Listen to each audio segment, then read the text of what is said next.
Well, last week we discussed the shutdown of the Disney apps, ABC, FX, Freeform, and many others under the Disney banner. We said that there's more to come. There's more of these apps are going to be shutting down. That they're either going to be diverting their programming into one major app. In the case of Disney, it would be going to Disney Plus. But we also discussed about Crackle and the company Chicken Soup for the Soul, who owns them, in the Redbox situation. And I said they could have little time left. It could be a couple of months, but it seems like, and I checked it myself just recently, the Crackle app and the Popcornflix app, which both are owned by Chicken Soup for the Soul, are no longer operating properly, which leads me to believe, and also cord cutter news, that we're seeing the end of Crackle and Popcornflix. Yes, you may go there and says, well, I see that it's activated. Click on a video. You won't get past the commercial. Because technically, I don't think there's hardly anyone there at the center, where all the servers are. I think it's just now finally everything is shutting down on these two apps. But for who to me to tell you, but let's read into what Cord Cutter had wrote on this.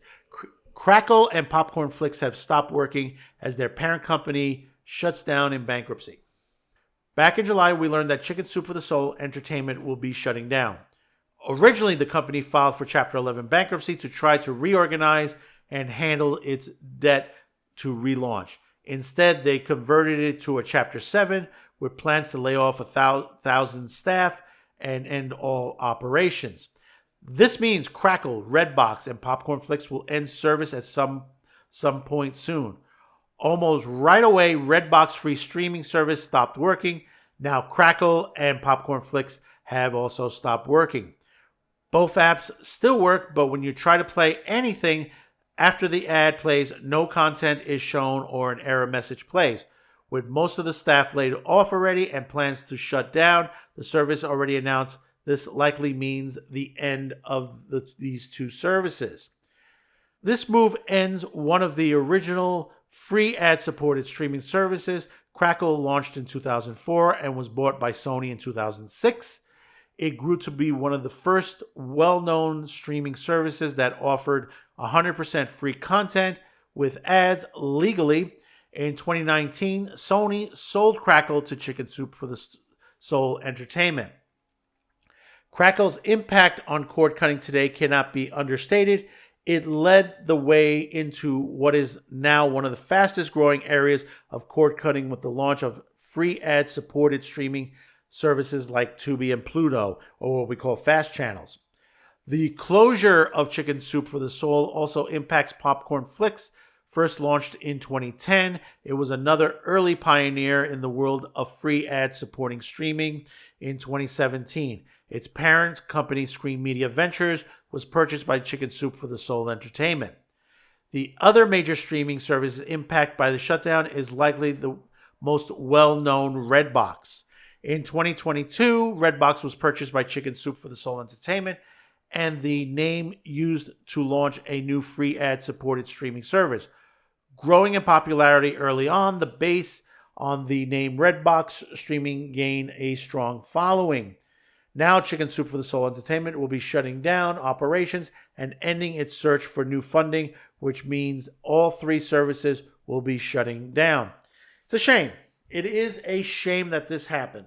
Like the article said, Crackle was the first in the business as fast channels, fast streaming. I remember when Crackle first started, and I think this is when Sony had it.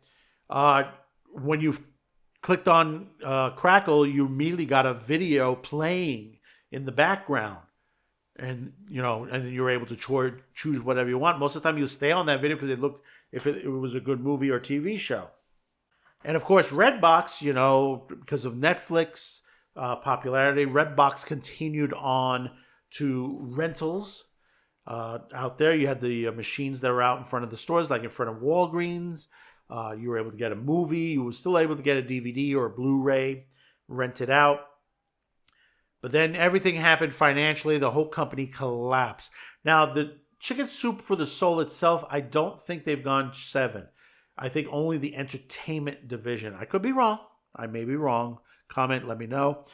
But I know if that's the situation, then it's just the entertainment division. Chicken Soup for the Soul will continue on separately. But the entertainment division is going to be RIP at this point. And it's a shame. They had some good content. They did have their own Crackle exclusives on there.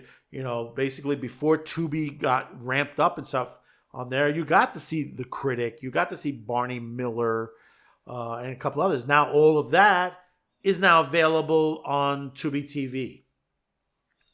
And some of it is on Pluto, but not as much, but it's more toward Tubi. And this is why Tubi is building up. That's why Tubi is coming down into the top 5. And I believe it's going to end up in the top 5 streaming sites to that nature. Because basically, you have that the other sites like Paramount and Disney, and all the others, with the exception of Netflix and YouTube, have been slowly declining to that situation. We know Skydance is buying on Paramount. What's it going to be in the next year or two? What's it going to look like? Disney is in turmoil to the situation. I mean, you just found out recently what the Acolyte cost. It was like, was it $230 million? $230 million for this show? Really? The cost of a movie this TV series cost. Unfreaking believable, and how horrible it is. We could have done this a lot cheaper and none of the politics. And that's the problem. That's the problem. That's what has hurt a lot of these streaming sites, is all the politics situation. Apple TV, they've just canceled the Time Bandits series. And I don't think they've gone through all the episodes yet. I think all the episodes are still airing. And, and there's word, I don't think Apple is going to concentrate that much more on exclusive product. I think they're going to concentrate more on buying product from other companies, from other streaming sites, from other studios. Because that's all you could do at this point.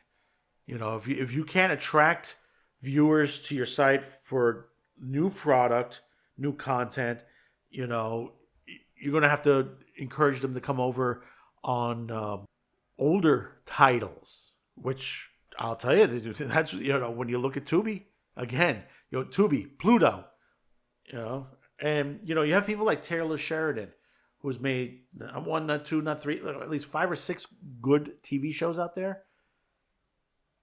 You got Tulsa King that's doing very well for itself, Yellowstone, and all the rest of those spin-off series that have come out that's doing well. And then now recently, The Penguin. The shocker, probably going to be one of the next to Tulsa King, probably one of the top TV shows this year is going to be The Penguin. That's right. I can't believe I say that. I would say possibly one of the best shows, if it continues on, is going to be The Penguin. Why? Because it's different from everything else. It's not the same bullshit that's been put out there. I said this before. Fast channels, free streaming is the way to go. The only reason why this company has fallen is because of how they handle their finances. There's been a lot of questionable about how they've handled it, and this is why they've gone into Chapter 7.